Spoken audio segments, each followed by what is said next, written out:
Hi all welcome to Priya's home town. இன்றைக்கி இந்த வீடியோவில் என்ன பார்க்க போகிறோன்னா, சூப்பரான பாய் வீட்டு மட்டன் பிரியாணி எப்படி செய்யலான்னு பார்க்கலாம் வாங்க.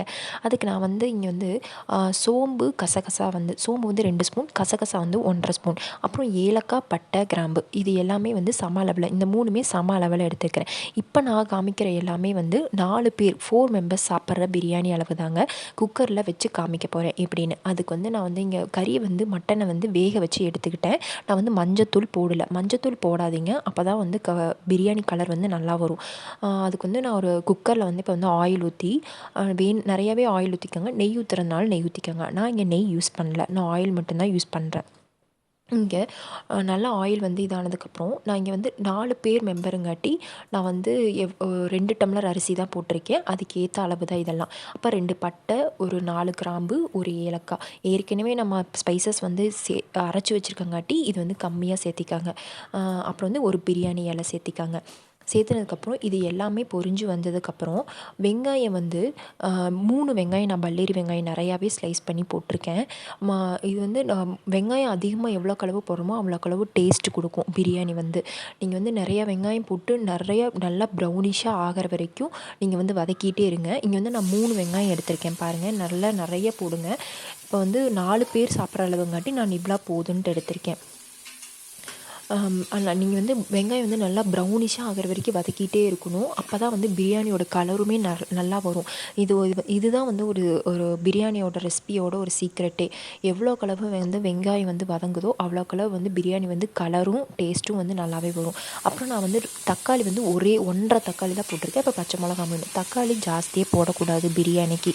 அப்படி போட்டால் பிரியாணி பிரியாணியில் தக்காளி சாதம் மாதிரி ஆயிருங்க. பிரியாணிக்கு எப்போவுமே தக்காளி கம்மியாக தான் போடணும். இங்கே இஞ்சி பூண்டு பேஸ்ட், நெக்ஸ்ட் இஞ்சி பூண்டு பேஸ்ட் நான் 3 ஸ்பூன் யூஸ் பண்ணுறேன். இப்போ 4 பேர் சாப்பிட்ற 2 டம்ளர் அரிசிக்கு நான் 3 ஸ்பூன் இஞ்சி பூண்டு பேஸ்ட் யூஸ் பண்ணுறேன். இது எல்லாமே நல்லா பச்சை வாசம் போகிற வரைக்கும் நல்லா வதக்கிட்டே இருங்க.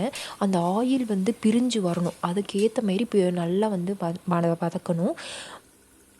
பாருங்களேன், அந்த கன்சிஸ்டன்சி வந்ததுக்கு பாருங்கள். நான் வதக்கினதுக்கப்புறம் எவ்வளோ நல்லா ஆரஞ்சு கலரில் வந்திருக்கு. அதுக்கப்புறம் நான் புதினாவும் மல்லித்தலையும் சேர்ந்து 2மே ஒவ்வொரு கைப்பிடி அளவு எடுத்து வச்சுருக்கேன். அது நான் யூஸ் பண்ணேன். புதினா ஒரு கைப்பிடி, மல்லித்தலை ஒரு கைப்பிடி, அது 2மே போட்டுருங்க. இதுவுமே நல்லா அந்த மல்லித்தலையும் புதினா இலையுமே நல்லா ஒரு பிளாக் கலரில் வரணும். இந்த வதங்கி நல்லா வதங்கணும். அப்போ தான் அதோட எசன்ஸ் இறங்கி அந்த பிரியாணியோட கலருக்கும் இது ஒரு சீக்ரெட்டுன்னு. அதுக்கப்புறம் நம்ம ஃபஸ்ட்டு எடுத்து வச்ச ஸ்பைசஸ் எல்லாம் எடுத்து நான் கொஞ்சம் தண்ணி போட்டு அரைச்சிருக்கேன். அந்த பேஸ்ட்டை தான் நான் இங்கே போடுறேன். இதுதான் ஒரு பிரியாணியோட சீக்ரெட் ரெசிபிக்கான ஒரு டேஸ்ட்டு கொடுக்குற ஒரு இதையும் நல்லா போட்டு நல்லா வதக்கிங்க. இது எல்லாமே இதோட பச்சை வாசம் எல்லாமே போகிற வரைக்கும் நல்லா வதக்கிட்டே இருங்க.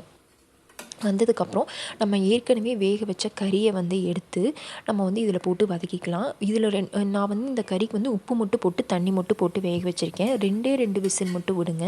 பிகாஸ் நம்ம பிரியாணியில் போடுறங்காட்டி அதுலேயுமே வெந்துடும். இது பாதி தான் வெந்திருக்கு கறி. ஸோ அந்த கன்சிஸ்டன்சியில் எடுத்து அப்போ போட்டுருங்க. இந்த பிரியாணி தண்ணியை நம்ம அப்படியே அரிசி ஊற்றுறதுக்கு பயன்படுத்திக்கலாம். அதனால் இந்த கறியில் கொஞ்சம் உப்பு போட்டுக்கோங்க. மஞ்சத்தூள் மட்டும் போடாதீங்க. மஞ்சத்தூள் வேணுங்கிறவங்க போட்டுக்கோங்க. மட்டும் இப்போ நான் போடல. ஏன்னா மஞ்சத்தூள் போட்டால் பிரியாணி எல்லோ கலரில் வந்துடும். அப்போ கலரே நல்லா இருக்காது பிரியாணி பார்க்குறக்கு. இது மட்டன் பிரியாணிங்காட்டி நான் கலர் ரெட் கலரில் அப்படி இருக்க மாதிரி தான் வரும். அப்போ நான் காரத்துக்கு தேவையான அளவு மிளகாத்தூள் 2 மிளகாய்த்தூள் 2 ஸ்பூன், அப்புறம் மல்லித்தூள் 1½ ஸ்பூன் இங்கே ஆட் பண்ணியிருக்கேன். உங்களுக்கு தேவையான காரத்துக்கு தேவையான அளவுப்படி நீங்கள் காரம் எச்சா போட்டுக்கலாம். நான் காரம் கம்மியாக போட்டிருக்கேன். பாருங்கள், அதுவும் நல்லா வதக்கி ஒரு நல்ல அந்த கறியில் எல்லாமே கொஞ்சம் நல்லா இது ஊறின பின்னாடி தான் ஒரு ஜூஸி கன்சிஸ்டன்சி வரணும். அது வரைக்கும் நீங்கள் நல்லா பரட்டிகிட்டே இருங்க. அப்புறம் 1 கப் தயிர் நான் 1 கப் சேர்த்திருக்கேன். புளிச்ச தயிராக இருந்தால் நல்லாயிருக்கும். அதுக்கப்புறம் ஒரு லெமனும் நான் அரை லெமன் நான் புளிஞ்சு விட்ருக்கேன். இது எல்லாமே சேர்த்தி நல்லா கிளறி விட்டுக்கிட்டே இருங்க. இது கொஞ்சம் நேரம் அப்படியே அந்த கறியில் கொஞ்சம் ஊறட்டும். ஊறினதுக்கப்புறம் அப்படியே ஊறினதுன்னா கொஞ்சம் அதிலே வேகட்டும். இந்த மசாலா இந்த ஸ்பைசஸோடவே ஏறட்டும். அதுக்கப்புறம் நான் 2 டம்ளர் சீரக சம்பா அரிசி எடுத்திருக்கேன். மட்டன் பிரியாணினாலே சீரக சம்பா தாங்க நல்லாயிருக்கும். சீரக சம்பா 2 டம்ளர் எடுத்திருக்கேன். அந்த 2 டம்ளரை நான் அரிசியை தண்ணி ஊற்றாமே ஃபஸ்ட்டே நம்ம போட்டணும். கறியோட அரிசியோடு சேர்ந்து அந்த மசாலாவும் சேர்த்து பெரட்டும் போது அதில் நல்லாவே அந்த எசன்ஸ் எல்லாம் இறங்கி மசாலாவெல்லாம் நல்லாவே கறியும் அரிசியும் சேர்ந்து பெரட்டினா நல்லாவே இறங்கிரும். அப்புறம் தேவையான அளவு உப்பு போட்டுக்கோங்க. இது எல்லாமே கிளறி விட்டுருங்க. எல்லாமே கிளறி விட்டு கொஞ்ச நேரம் அப்படியே வச்சுருங்க. அப்படியே வச்சதுக்கப்புறம் அப்படியே கொஞ்சம் அதுலேயே அந்த சூட்லேயே இதாகட்டும், அந்த மசாலாவெல்லாம் அதில் இறங்கட்டும், அரிசிலையும் கறியிலையும் அப்படியே இறங்கி இதாகட்டும். பார்த்தீங்களா எப்படி வந்து நான் வந்து பரட்டி விட்டுருக்கேன்னு. இதுமாரி கொஞ்சம் ஒரு 2 மினிட்ஸ் வச்சா மட்டும் போதும். அதுக்கப்புறம் இது மட்டன் வேக வச்ச தண்ணிங்க. நான் வந்து இந்த கப்பில் தான் நான் அரிசி எடுத்தேன். அதே கப்பில் 4 டம்ளர் 2 டம்ளர் அரிசிக்கு 4 டம்ளர் தண்ணி ஊற்றுறேன். இதுவே போதுமானது. சீரக சம்பா அரிசினா எந்த கப்பில் அரிசி எடுக்கிறோமோ அந்த இதுக்கு டபுளாக எடுக்கணும். 2 டம்ளர்னால் 4 டம்ளர்னால் 8 டம்ளர் அப்படி கணக்கு. ஸோ அதுக்கப்புறம் இப்போ தண்ணி ஊற்றிடுங்க. தண்ணி ஊற்றுனதுக்கப்புறம் லைட்டாக ஒரு 2 கொதி வந்ததுக்கப்புறமே நீங்கள் வந்து ஒரு கிளறி விட்டு அரிசி வந்து கொஞ்சம் வெந்திருக்கணும். வெந்ததுமே எப்படின்னா பார்த்தாலே தெரியும், கொஞ்சம் ஒரு வேகிற பதத்துக்கு வந்திருக்கும், அரிசி பதத்துக்கு. அந்தமாரி வெந்துட்டா நீங்கள் வந்து மூடி போட்டு மூடி வச்சுருங்க. மூடி போட்டு மூடி வச்சதுக்கப்புறம் தம் போட்டுங்க. நான் வந்து தம் போடுறது எந்த மாரி மெத்தட் யூஸ் பண்ணுவேன்னா, நான் குக்கரில் செய்கிறங்காட்டி இந்தமாரி பெரிய பிளேட் வச்சு மேலே ஒரு ஹாட் வாட்டர் குண்டா வந்து வச்சுருவேன். பெரிய சுடுதண்ணி பிடிச்சி அது மேலே வச்சுருவேன்.